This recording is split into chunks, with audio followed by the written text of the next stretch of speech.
Hello, my name is Josh Gibbs, and I'm giving a presentation on the Tehindo Tea Company as part of case study number 3 for TLMT 313 Supply Chain Management through American Military University with Dr. William Hedgepeth as our professor. The Tehindo Tea Company was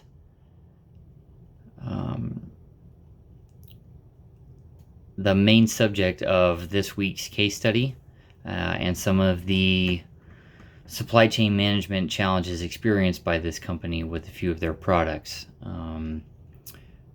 I will discuss their organizational structure as well as their distribution channel configurations, their supply chain challenges with their two main products, their causes for demand increases that were experienced with both products, what I would do if I was a supply chain manager within that company, and some general challenges with information distortion and some of the advantages and disadvantages with outsourcing as they relate to that company. The Tehindo Tea Company was founded as a small business and began in Indonesia in the early 1940s. And after about 25 years, they moved to Jakarta, Indonesia, in an attempt to gain a larger market share for their products. Primarily, the two main products this company provides are Gote, which is a jasmine flavored ready-to-drink tea, and Fete, which is a fruity flavored ready-to-drink tea that comes in about 9 different flavors. These are their two main products. Their first factory opened in the mid-1970s, and once they did that, it created a huge boost in sales for them. Their organizational structure, they have 3 main departments within the company. They are the distribution department, the production or manufacturing department, and the marketing department. Underneath the production and manufacturing departments, there are 3 primary islands that host their distribution centers. Sumatra Island has 2 different factories. Java Island has a single factory that produces all of their OWP or one-way packaging products for their teas. And Bali Island is also hosts another factory that supplies both the Bali and the Nusa Tenggara Islands throughout Indonesia. Their product distribution and distribution channel configurations are a little bit varied, but essentially because they have a vertical concept in their organization, they own all of their own tea plantations, and from those tea plantations, those products are distributed to 11 different regional sales centers across Indonesia. And within those regional sales centers, there's approximately 150 sales offices. Within this company, there are 4 different types of sales offices or sales centers. The first type would be a direct-to-consumer, so straight from the sales office to the consumer. The second type that they have is a sales center that distributes through retailers, so like a supermarket or a convenience store or something of that nature, and then they're on to their end customer. They have a third type of sales center which distributes to wholesalers and to retails with an end user in mind. And they also have a sales center that goes through third party for their one-way product sales, and then eventually distributed down through retailers, wholesalers, and consumers. Some of the supply chain management challenges that they've faced have been with their 2 main products. So Gote, their jasmine flavored tea, is packaged in 3 different ways. So the first and most popular way for this product, it's packaged through what's called an RGB, or return glass bottle, which means the glass bottles are used at the factory and sent to the end user, but the company is reliant on the end user recycling or returning those glass bottles back to the company for reuse, which, as you can imagine, can pose some significant challenges as far as bench stock and reordering and supply and demand and things of that nature. Retailer glass bottle bench stock fluctuates due to increase in storage capacity in preparation for large-scale events and different holidays throughout the year. So that also poses a challenge to some of the supply chain managers as far as inventory levels of those RGB. And Gote is also produced in OWP or one-way products, so there are 2 different types of cartons that they use which are disposable. And another challenge that they've had, that supply chain managers have had with Gote, is that it has not fully embraced the teenage market. It does well across most markets, but it hasn't fully embraced the teenage market, much like its competing second main product, Fete, which is the fruity flavored ready-to-drink tea. Speaking of the fruity flavored ready-to-drink tea, Fete also experiences some similar supply chain management challenges that Gote experiences, but Fete is packaged in 4 different ways. So the RGB method with the return glass bottle, the 2 different types of disposable cartons are also used for Fete, but for some reason Fete is also produced in a can, a disposable can, when Gote is not. So 4 different packaging methods for this product.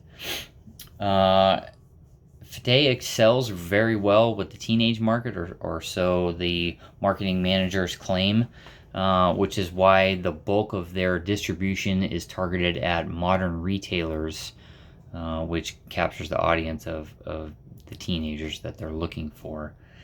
Some of the stock imbalances are created, and they create ordering conflicts when these modern retailers, use things like sales, so buy one get one free offers and prize giveaways and things of that nature. So the fluctuation in ordering isn't always as consistent with Fete that it is with Gote, so that also poses a challenge to supply chain managers within the company.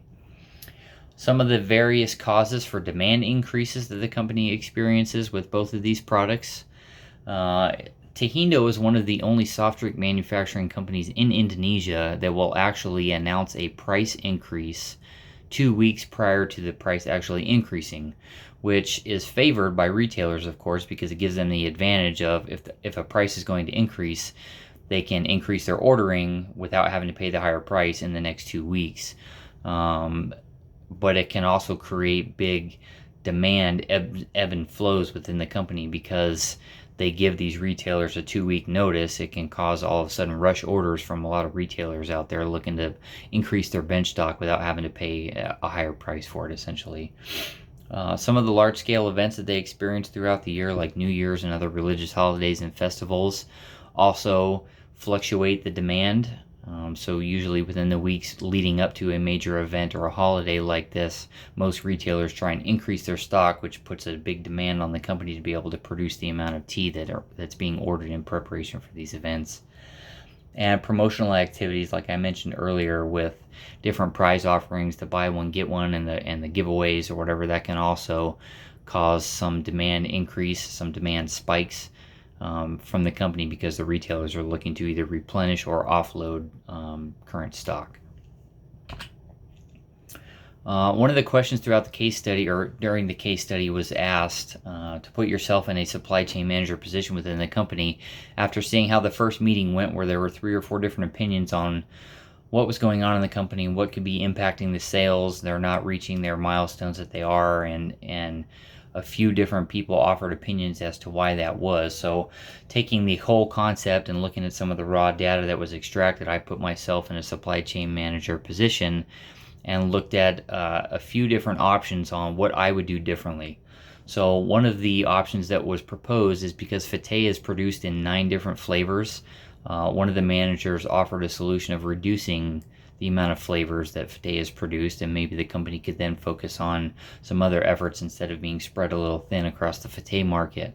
On the surface, this sounds like a smart idea, and the data certainly backs it up to a certain degree. So if you look at their 9 flavors, overwhelmingly lemon and orange are underperforming in both the modern market outlets and total sales as measured in the year 2006.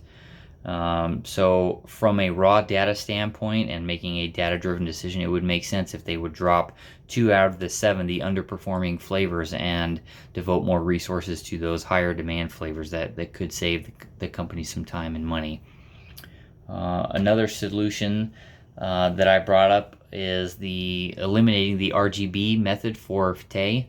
So being reliant on the end customers being willing to recycle these glass bottles and then making it back to the company and having to run the inventory on it and clean the bottles and all of this seems like an awful lot of waste when we're talking about anywhere from 200 to 500 milliliters of product So a disposable carton, which can be produced for pennies, and recycled or non-recycled, it doesn't really matter, but eliminating the RGB method, at least for Fate, because it's targeted at the younger audience, and that recycling may not be the first thing on their minds when they're used to grabbing and going and things of that nature. So I definitely think if they were to explore eliminating the RGB method, at least for Fate, I think that could prove fruitful for the company. The third thing that I looked at, throughout the case study, they mentioned that Fate captures the teenage market really, really well. But it's interesting when you take a look at the raw data pulled from 2006 at the modern market consumption rate versus the total East Java sales rate for all of the Fate drinks.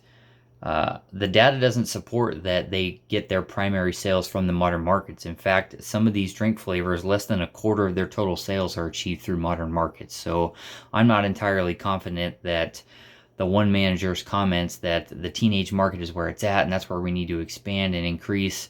The teenage market is not where it's at for a lot of their products, and the data pulled from 2006 supports that. So I would reevaluate that concept moving forward if I was a supply chain manager within the company.